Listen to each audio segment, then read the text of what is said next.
Hello everybody, how's it going? Be very welcome to my YouTube channel. My name is Julio Chagas and this is my first video.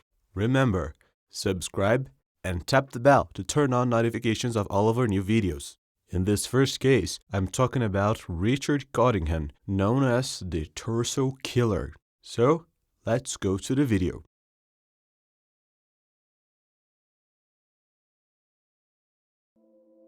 Richard Cottingham was born on November 25, 1946 in Bronx, one of the largest boroughs in New York City. Firstborn of 3 children, he was always very shy and struggled to fit in and to make friends. In 1958, when Richard was 12 years old, he moved with his family to the city of River Valley, New Jersey. In 1964, at the age of 18, he graduates and goes to work with his father as a computer operator. At the same time, he enters a specialization in the computer field.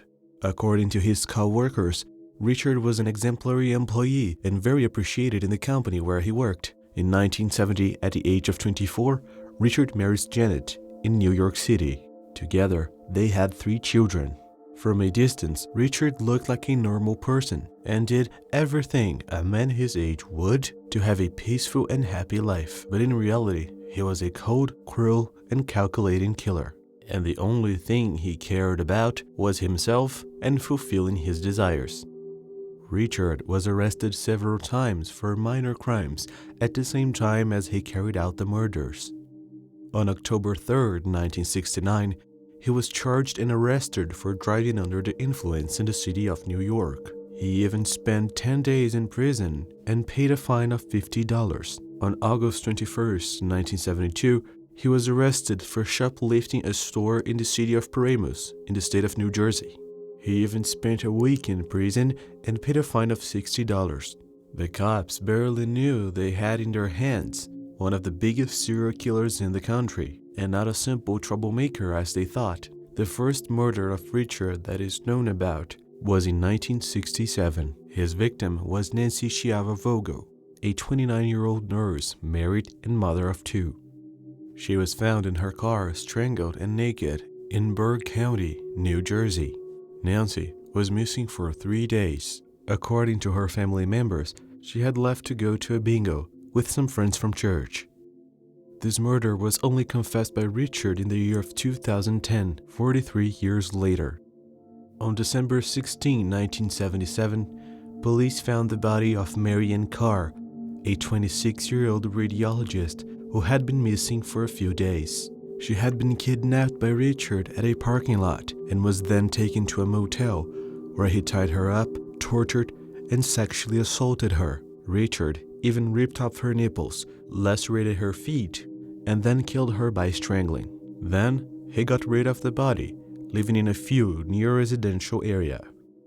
On December 2, 1979, firefighters were called to put out a fire at a hotel that was near Times Square. The firefighters went to each and every room to put out the flames, until in one of these rooms they found 2 bodies. They were the bodies of 2 women and both were without heads and hands. A little later, it was discovered that whoever killed the 2 was responsible for the fire, because flammable liquids were detected in the bodies, and the room where they were was the epicenter of the flames. The hands and the heads of the victims have never been found. Later, police managed to identify one of the bodies.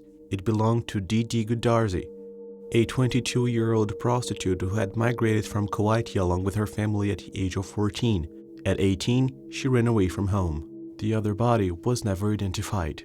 In the same year was found the body of Helen Sykes, a prostitute 17 years old who had been missing for a few months. The body had no legs, and the head had almost been ripped off as well, but for some reason he had given up doing it. The crimes began to reverberate, and the media named the criminal the Torso Killer, since he removed all the limbs and left only the torso behind. On May 5, 1980, police found the body of Valerie Ann Street in a hotel in Berg County, New Jersey. Valerie was 19 years old and she was also a prostitute. Her hands were handcuffed back and her body had several bite marks. According to the police, she was tortured and then killed by suffocation. On May 15 of the same year, police found Jane Raynor's body at the historic Hotel Seville in New York City. Jane was 25 years old and was also a prostitute. According to the police, Richard tortured, sexually assaulted her, ripped out her breasts, took a knife, began to stab her, and then cut her throat. He even set the body on fire as he had done with the other victims.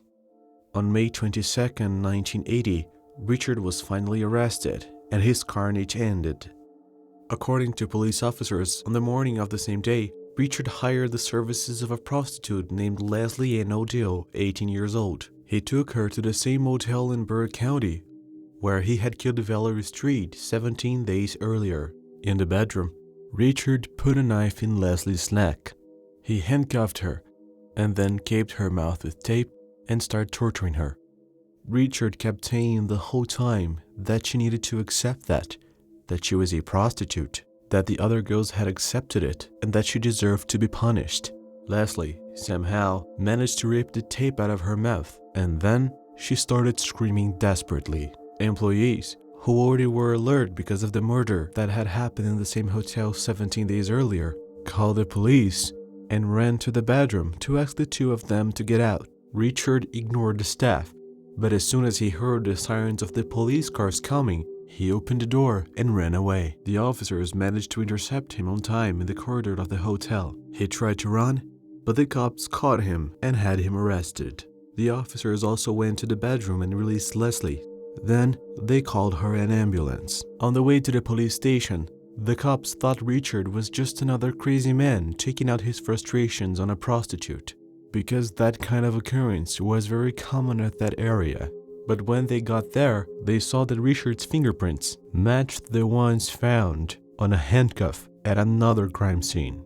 They also did an analysis of his handwriting, and they saw that it matched the signature he did when he checked in hotels and motels to commit other crimes. The officers then decided to search Richard's house. There, they found a sort of trophy room. Richard collected various objects from his victims. There were found earrings, bracelets, watches, and other several personal items. With all this evidence, there is no way for him to deny. The cops knew he was the torso killer, so he cooperates and starts confessing all of his murders. Richard goes to trial, and because of the repercussion of the case in the media, the news reaches 3 victims who had survived his attacks. They decide to testify against him in court. During the trial, Richard had stated that he had always been obsessed with the subject of slavery and servitude, and that he saw prostitutes as mere slaves. He also claimed that he killed around 90 to 100 women between the 1960s and the 1980s. However, the court did not take this into account, as there was no evidence linking him to other crimes. Richard was tried and found guilty of his various crimes, among them the murder of 6 women who were known to the police. And so, he was sentenced to almost 200 years in prison. Today, at age 73, he's serving his sentence in a New Jersey state prison, in the city of Trenton. He's already tried to escape and commit suicide several times. However, he never succeeded. In January 2020, he confessed killing 3 other women. They were Jackie Harp, Denise Velasca, and Irene Blaze, all of them strangled in the late 60s. But there is no information as to whether these cases were reopened for investigation. However, Richard only served 40 years from his 200-year sentence. That means he'll stay the rest of his life in prison. Well, that's all, guys. I really hope you liked it. Comment below your thoughts on this case. And if by any chance you already knew it and I missed something, let me know in the comments. Thank you so much for watching this far. Best wishes, and I see you next time.